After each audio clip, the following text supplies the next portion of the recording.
Ambiguity. No, seriously, I think so.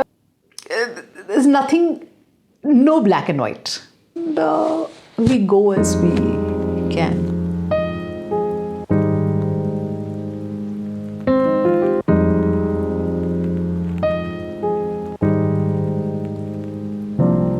You work a lot with events and people that have already existed a long time ago. So, but your writing doesn't feel distant. What allows history to feel immediate rather than archival? I think two things. First of all, it is my belief that human nature doesn't change. So I always try to put myself in the shoes of my character, and so it's. For instance, if I'm writing about a character who lived like 500 years ago or something, and something happens in their lives, and I always think, if that happened to me, how would I react? And that's how my character ends up reacting. And so I think what happens is that it increases the relatability of a reader. They're able to relate to that. Secondly, when I'm writing about history, I tend to not talk so much about the political history, but about social and cultural, things. So how would people live? What were the sort of beliefs they had? What was societal structures like? How did people dress? What did people eat? For instance, I keep saying, you forget that the Columbian exchange happened after Christopher Columbus discovered the Americas.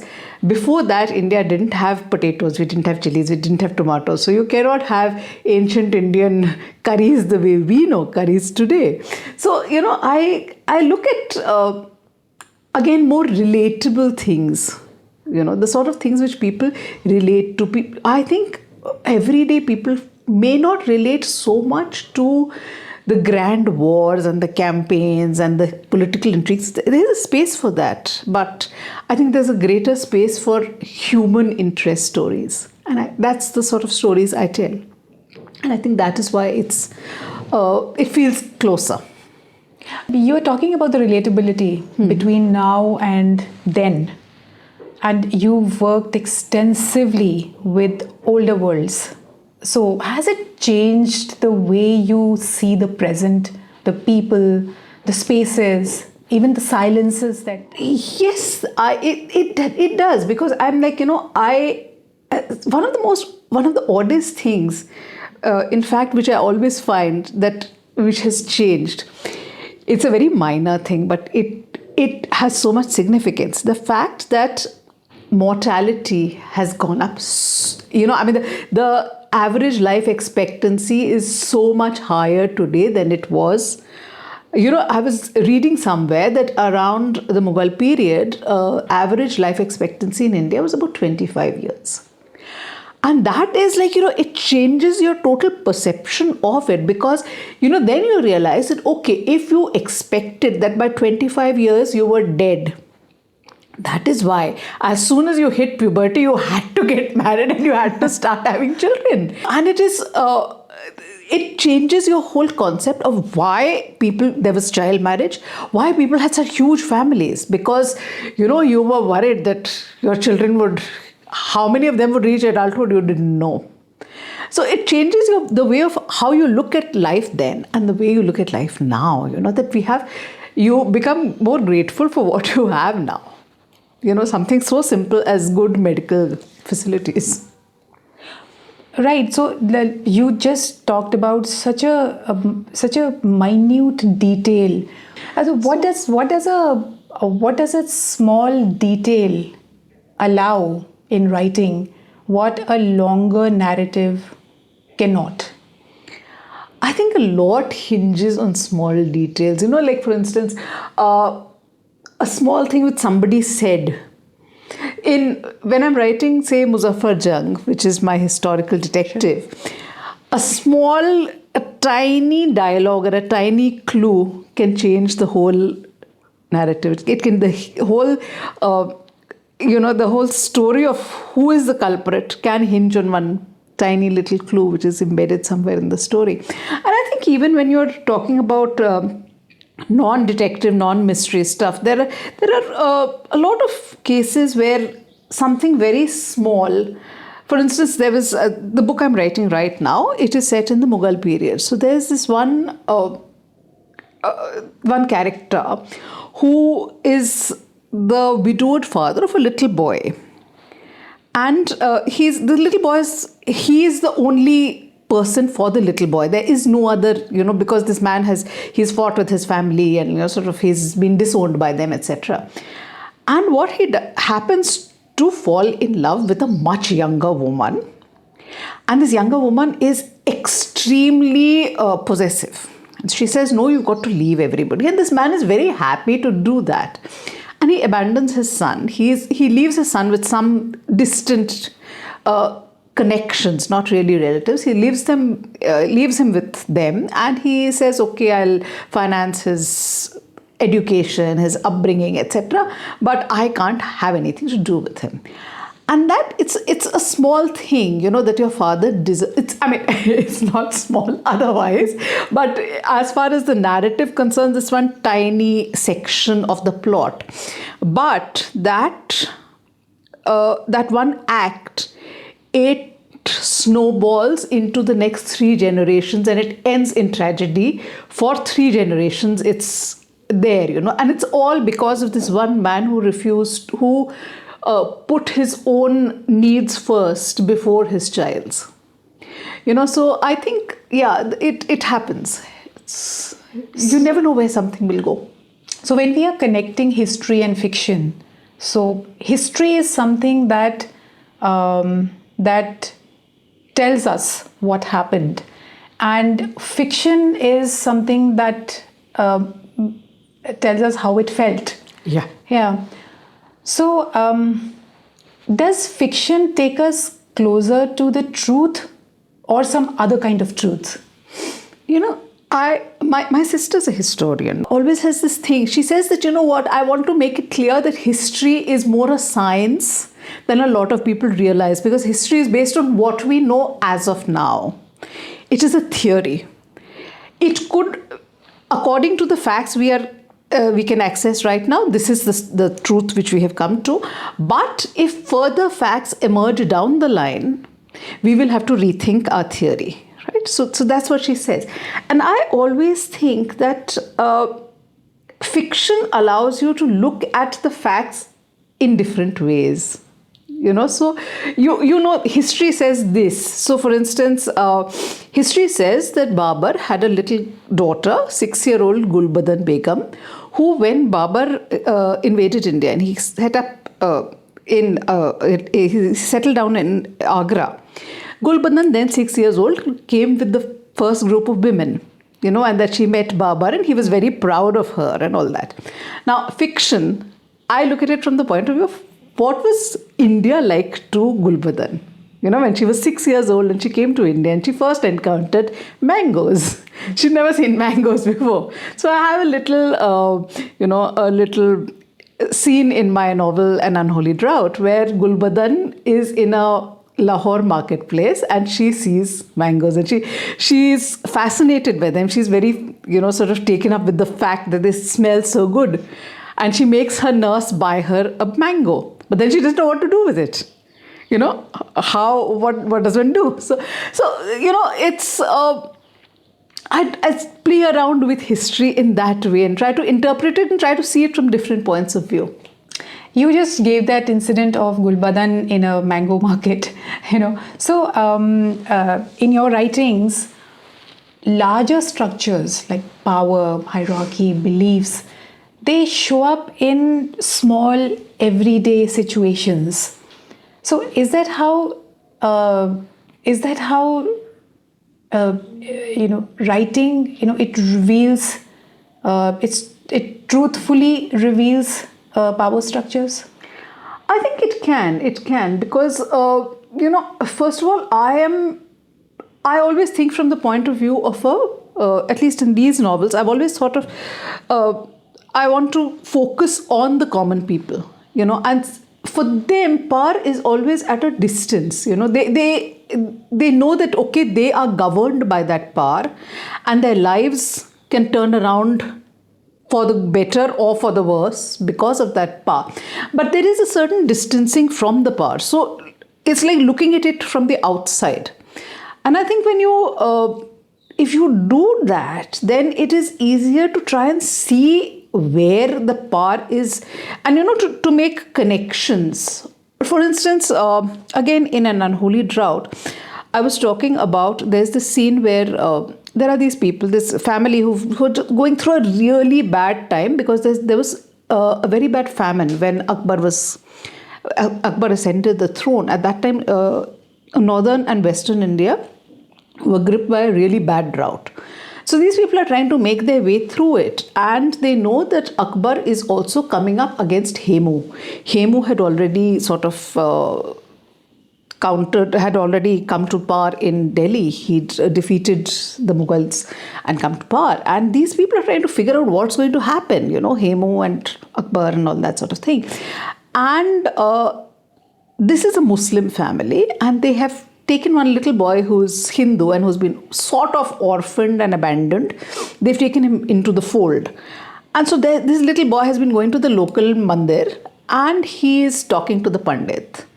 And he comes back and he says, Panditji says Hemu is going to he's going to be the Rajaji and he's going to bring Ram Rajya back and all that. And there's this little fight which happens between the Muslim boy, who is also this boy's best friend. And that boy says, Nai, Akbar is, he will bring. So, and the grandfather, he says, sorry, don't think of it in terms of Hindu and Muslim. Because do you know that some of his biggest generals are Afghans? Right. So I tried to give a message in a subtle sort of a way, and a way which, it comes from the mouths of the common people. It's not as if there's some sort of, bhashan going out or some sort of declaration which is happening. It's a matter of fact way. Right. In your books, in your writings, your characters are rarely judged, even if they are in morally complex situations. So withholding judgment, is it a conscious decision? Yes, because I wanted to show that, all of us there are so many shades of grey, and none of us can, like Christ said that who will lift the first stone, he who is without sin. So all of us I don't think any of us have the right to stand in judgment over anybody else. Though, of course, I do have cases where there are characters who do snap at other people and who do sort of, so for instance, again, I'm going to quote from An Unholy Drought, there is this woman whose husband falls in love with another woman. The man has a brocade factory, so he heads a brocade workshop, which is a family enterprise. And there is a woman who joins the place as a creator of patterns for the brocade. And this man falls in love with her. This woman from the very beginning, she tells him, I don't want to have anything to do with you. I'm not interested in marrying you or anybody. But this man it's a one-way thing all the way. And yet, at the same time, this man has a pretty bad relationship with his wife, because he thinks of his wife only as this very shallow sort of woman who has nothing in her mind other than being wife and mother. And I tried to put forward even the wife's this thing, that she is driven to so much despair and virulence and vitriol, and she goes on accusing her husband that you're in love with another woman. And actually, this was, the family is a Muslim family, so it would not have it would not be illegal for him to have married another woman as well. But the anger of the wife, I wanted to bring that out. And eventually, the man also realizes that yes, somewhere he hurt his wife. So there is sort of atonement somewhere down the line, but perhaps it's too late. But yeah, I try to steer away from passing judgment, but letting my characters speak for themselves and letting my characters behave like human beings, because yeah, if my husband was going around after another woman, I would be pretty angry too, so it's that's it. As I was saying earlier, that I try to put myself in my character's shoes, and hopefully the sort of reactions they have are may not be very nice, but hopefully they are natural. You're talking of that. You've been pretty open about how you present your characters, and they're really judged in them. I see a certain restraint in your prose. So it's as if your writing is does not try to impress the reader. So is good writing about control rather than expression? I think so. I personally, as a reader, and I'm as much a reader as I am a writer, I get put off by prose which tries too hard. And you can tell it's the metaphor in every sentence, or the strings of adjectives and all that. I think after a point there is a certain type of writer who can carry it off. I'm not one of those. I don't like that. I am more of a storyteller. My stories are what matter to me more. My characters are what matter to me. Very florid prose or very involved attempts to sort of really jazz up my language, that's not my style at all. Okay. So you work, like you are explaining, you work within structured frameworks, right? But it's not the plot that stays with the readers. Yeah. So do you think genre is something that stays with the readers rather than the point itself? Yeah, genre is a framework to hold deeper questions. Yes, but you know what? I would think that's a bit of a generalization. That would probably be something which you would decide on based on the book. So what is the genre? But how is that particular book, the individual book, how is that treating that genre? How is it approaching the genre? What liberties is it taking with the genre? That can make a huge amount of difference to how you approach the book and how the book affects you. And of course, the individual writer's style, the characters in the thing, that I think that, for instance, when, again, as I was saying, I'm as much a reader as I'm a writer. There are some genres which I really enjoy reading, right? So one of them is mystery. Mystery is like all-time favorite genre. So if I buy a mystery novel, I will usually approach it with a good deal of anticipation that, okay, this is going to be a good read. But again, there are so many times which I've gone into a book with anticipation and probably knowing that this is one of my favorite genres, so I'm going to like it. It's not even just a genre, even favorite writers. So for instance, I was reading an Agatha Christie book the other day. Agatha Christie is one of my favorites. Now, this was a book called The Clocks. Right, and I was, yes, Agatha Christie, Hercule Poirot, this is going to be good. And I came out of that and I was like, oh God, what did she do here? So, I think it's the individual book which really makes a difference. It's how a writer approaches the characters in that book, how the writer approaches the storyline in that book. So for instance, in The Clocks, Agatha Christie, Hercule Poirot was one of her biggest characters, right? And he's barely there in the book. He's like, it's supposedly an Hercule Poirot book, but he only comes in near the end. And he does not actually, it's like an armchair detective thing, but he does not actually do very much. right? So you end up being seriously disappointed. And there were things she left, loose ends and stuff like that, and it was disappointing. So that's it. I think it's individual book. I would not even say writer. I would not say genre. It would be book. Right. And in your books, in your writings, tensions hardly resolve neatly. Yeah, because Whether it's social tensions or it's personal dilemma, even motivations. Do you trust ambiguity more than clarity when it comes to storytelling? I think somewhere this actually changed for me somewhere down the line, because when I first started writing, my stories would have clear-cut ends.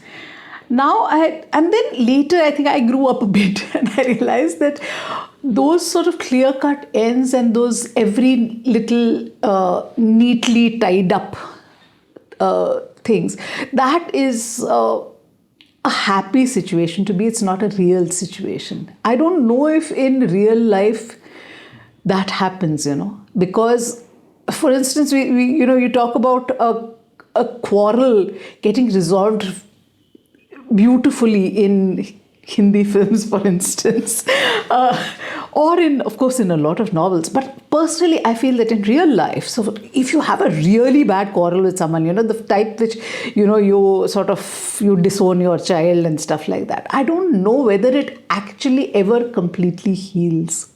You may forgive somebody and say, okay, you're back in my life or whatever, but do you ever really forgive them? As an example, I just last night finished reading this book, which is called This Too Is a Story. It is the memoir of the Hindi writer Mannu Bhandari. Now, Mannu Bhandari was married to Rajendra Yadav, who was also a Hindi writer. And both of them were very well acclaimed, and they were together for 35 years. And it only emerged, and I didn't realize that it was a very unhappy marriage. It was a deeply unhappy marriage. And he had told her, apparently on the day they got married, he told her that we are going to lead parallel lives. So he was cheating on her and all sorts of stuff. And she eventually told him to leave. But he came back. And then, 35 years you lived with this man who told you on the very first day that you would not be the center of his life. And you kept on working. She was the one who was working, she was teaching and stuff like that. And he was basically sponging off her. He was not contributing to the house so she was the center of it all. She was running the house, she was doing her writing, and she was doing all of this. And yet she continued to let him be there for 35 years. Now, in a perfect world, she would have told him at day one that, sorry, if you are going to have a parallel life, please, let's part ways right here. Our perfect world, the real world, is not like that. The fact that even though she was such an acclaimed writer, she was the one who was running the house.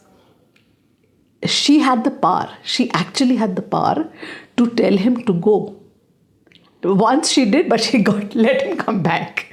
So I think in the real world, there are too many ambiguities, and human nature is... it's unpredictable. The sort of things we would like to happen. So, for instance, all these women we hear about, that they are in abusive relationships, but they continue to live with the man. Right? Of course, it happens all the time. It happens all the time. We would love it. We would love to say that, get out of it, and, you are educated, you are financially independent, whatever. But human nature, I think, is so unpredictable, and what goes on in our heads is so deeply layered that Mannu Bhandari is in her book till the end. She's saying that yes, he did all of this, but I still loved him. It's creepy, the love and hate, where they overlap. We don't know, and that's what I feel, that those happy everything resolved, everything the correct way, is probably just for children's books, not for adult novels. You know, I mean, at least not novels which are not escapist. If you're writing something which is like totally escapist, then of course there's a place for that. But yeah, I think in a lot of the sort of stuff I write now, that ambiguity, I think, reflects realism. Yeah. So you've been now you're talking about being true to ambiguity also, which is the real life. And earlier you have talked about how you get into the shoes of the characters. You expect that from your writing expects that from your readers also, to participate, to notice, to infer, to sit with things. Yeah. Do you do you think that readers nowadays, the reader of today, has the time or the space or even the willingness to do such a thing, to participate? I think there is always a reader like that, you know. So on the one hand, there are readers who are not readers actually. You know, I mean, there's a difference between somebody who just picks up a book in like once in 2 months or something and reads a little bit, right? But for instance, I'll just give you an example. I've recently, about 6 months back or so, I joined a book club. We meet, it's a small book club, we meet every month, and everybody brings along whichever book they're reading. And you know, I mean, you'd be surprised if you thought that, okay, readers nowadays don't have space. The sort of books which people were reading at our last meeting, there was one person who was reading Crime and Punishment. There was somebody else who was reading War and Peace. You know, so both are tomes. And there were other people who were reading equally fat and, you know, involved novels, which with a lot of participation required from the reader as well. And they were enjoying them. It was not as if, you know, it's a chore to get through, but I've set myself a goal, so I will read this. It was not that. And there's this one man he's been reading War and Peace for I think 6 months now. And he said, I'm taking my time because I want to, even if I read only 2 pages a day, I want to invest that time. And I think there is a particular type of reader who will happily get into a book with the sole objective of really engaging with it and engaging with its characters and having their intelligence, their emotional and other intelligence fully invested and challenged. It's maybe a niche, but it is there. Yeah. Do you think that our idea of authenticity is more about comfort than truth? In what sense? I'm trying to. Authenticity in what sense? What is authentic? What are you talking about as being as authentic? We try to preserve the past. Yeah, but in your writings, past is not static. Okay, let me try and understand this from, say, the point of food. Right? Food is another one of my pets. So let's say we say that, okay, this dish, XYZ, whatever, is an... Okay, let's talk about sambar, right? Sambar is an authentic Tamil dish, right? You can say it anywhere and most people will be like, yes, absolutely. And you know, the jhagda is happening on why this type of sambar you have to put tamarind in it and whatever. Yeah, and you have various other things. Everything, the authentic sambar is made this way. Now the interesting thing is that sambar is not all that age old, and it was not created. It's supposed to have been created in the court of Sambhaji, who was a Maratha. Okay. He was a Maratha ruler in Tanjore, and in his kitchens, the dish was. So how authentic is it? You can't say that it is an authentic. And authentic can mean so many different things. So for instance, my mother-in-law makes kala chana, right? She has a particular way of making kala chana. Her sister, who grew up with her, same household, makes the same thing but one tiny tweak, right? So one tiny little difference in detail. Now her kala chana tastes one way, my mother-in-law's kala chana tastes one way. But both of them, it is authentic for them. So I think, first of all, I have a problem with the word authentic itself, because what is authentic to me may not be authentic to you. So, and I think actually you are right that there is that, it's because of that sense of comfort. So for instance, Christmas cake, pretty much everybody I know in India soaks fruit in rum or whatever before they add it to the cake. My Christmas cake does not have that. It's a completely different recipe, and we don't soak stuff. We just add the brandy to the cake batter. But that is authentic, and you try and tell me that that is not authentic, and I will go up in arms and fight you. I'll say that no, that is authentic, because that's authentic for me. But that is, again, it is probably because of comfort. We know that this is ours, and so we will fight to uphold the authenticity of it.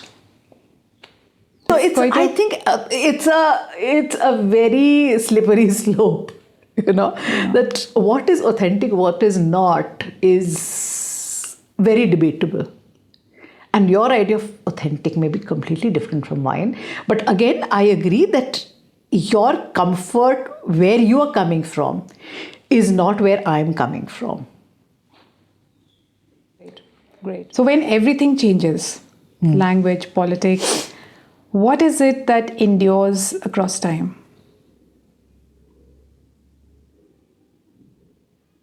Ambiguity. No, seriously, I think so. I was going to say human nature, and then I said, no, it's actually the whole thing of that nothing is constant, and that we live with it and we adapt to it. So there's always, there's nothing, no black and white. That is where I come from. That I feel that there's nothing black and white, and we go as we can, and we make the best of things. Speaking of that, if someone comes to your work, how do you want them to start seeing the world around them after they have read your works? With more tolerance. I would like people to be more tolerant of all differences. For instance, the Delhi Quartet is peppered with people of very different types. So there are different religions, there are different castes, there are different occupations, there are different ways of thinking. So I want people to come away by thinking that yes, all of these people are very different from each other, but they are all characters who are deep down, they're all human, and I can relate to all of them.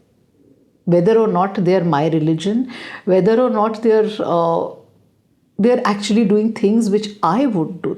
They're doing things which I would not do myself, but I can understand why they're doing that.